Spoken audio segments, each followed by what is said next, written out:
A very good morning and welcome back to Havana Media. My name is Boniface Owino, and as usual, I'm going to be your host for today. Now, there is something that happened yesterday. You know, the case of Gachagua's case is still proceeding, and something happened yesterday whereby the only veteran that we had in the house, that is lawyer Khaminwa, there is something that he said. He told the judges that if at all you hear rumors that someone has been bribed, it is very much important that you take that very serious, because you can't just hear a rumor, because sometimes rumors are normally true. You can't just ignore the fact that someone have said that one was bribed. And in fact he gave an example with one of the lawyers, where it was Paul Mwite, where I was saying that if at all you hear that Paul Mwite has been bribed, you take it very seriously. So this issue of assuming things is not right, and I think he had got a point. I want us to listen to him first before I come back so that we can discuss what he said. I have lived enough in this country. I've lived long enough in this country, and in particular in Nairobi. When you hear a rumor, do not be so small-minded and dismiss the rumor at all. The rumor usually has got some truth.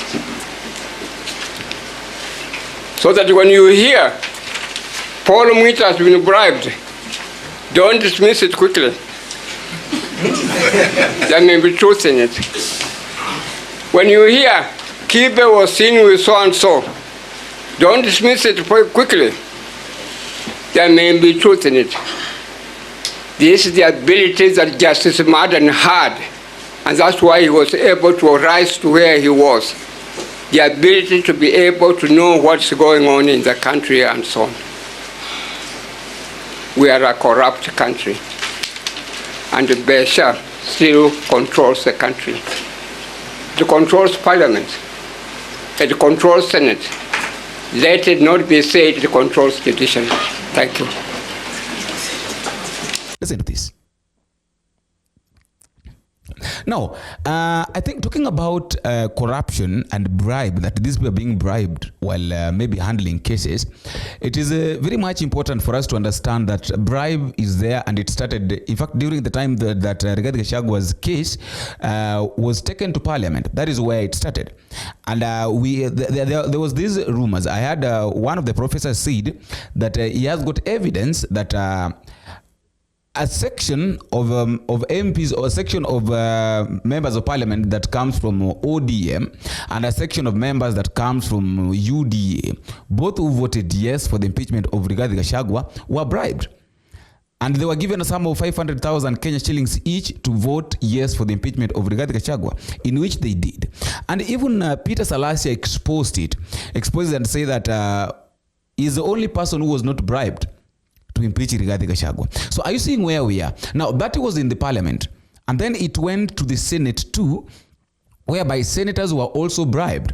And one of the senators, also who is Gachagua's great ally, exposed it by saying that senators were given billions of money. I don't know whether it was either 1 million or 10 million Kenya shillings each to vote for the impeachment of Gachagua. So that is where now, that is a level that now we are as a country.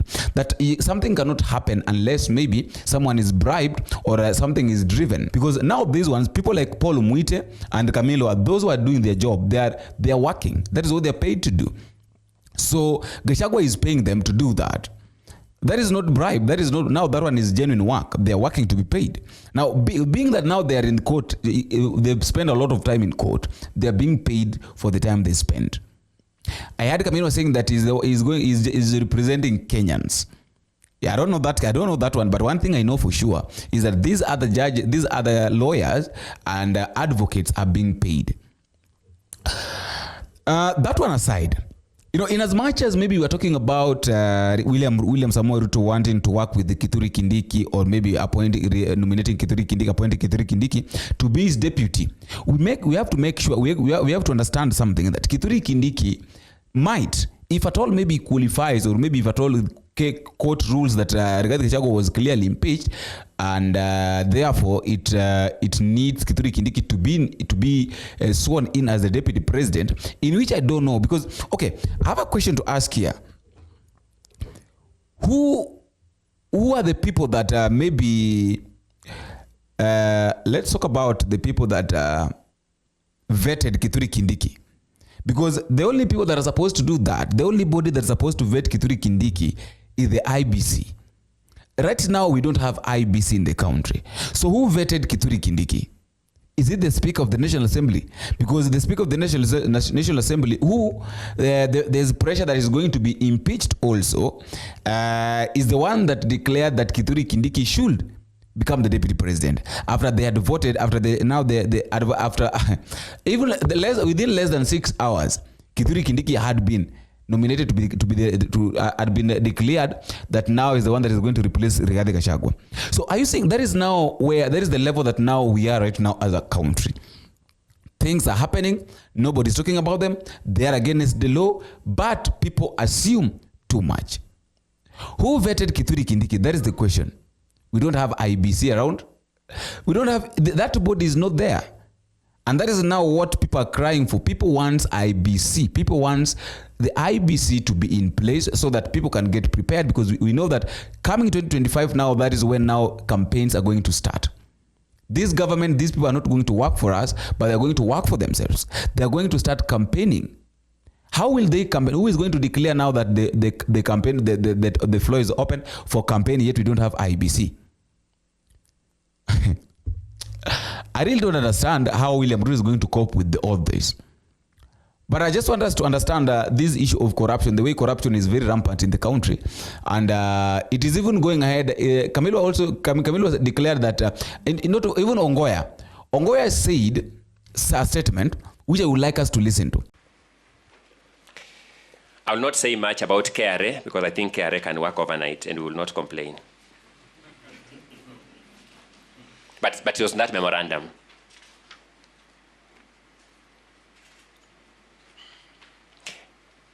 The other culprit was the president himself. The president of the Republic of Kenya undertook these clearances overnight, and in the morning had a clear, proofread memorandum. Exceptional efficiency. We celebrate that. To Parliament. Then the National Assembly itself. Now this is curious. The National Assembly itself had called a sitting prior to the resolution of the Senate. The sitting was called prior to the resolution of the Senate.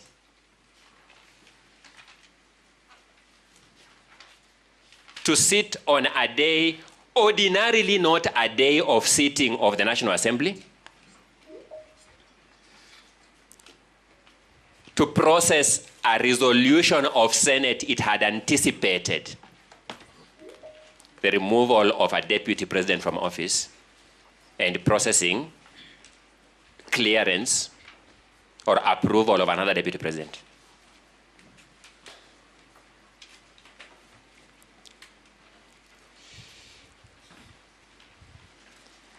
We sit here as judges, we sit here as court assistants, we sit here as advocates representing various parties.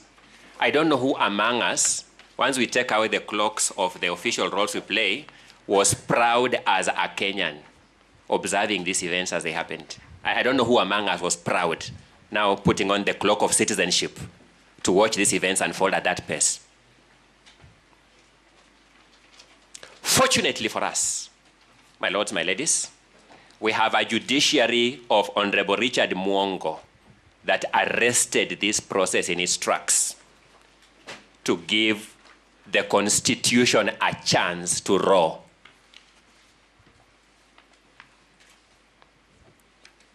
In the far corners of Kerogoya.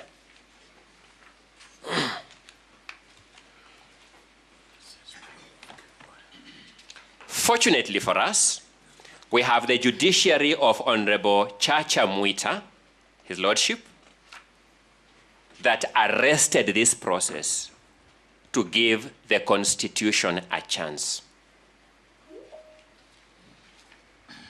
Today, you sit and I stand before the judiciary of Honorable Ike Ogola, Honorable Esim Rima, and Honorable Dr. Frida Mugambi, that has been invited by the respondents to undo that chance that the Honorable Mwita and the Honorable Mwongo gave the Constitution.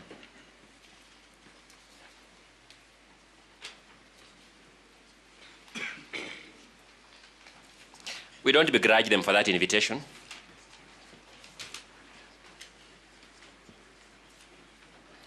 Because under Article 48, they are entitled to come here and make that invitation. Our question is whether the judiciary of Honorable Ogola, Honorable Mrima, and Honorable Dr. Frida Mugambi will be baited by that invitation. That's our only question. Throughout these proceedings, we shall be looking at you in the eye to ask, will you fall for this bait or will you stand for the Constitution? Again in the next video, if it is possible. I've been your host, Boniface Awino. Bye-bye.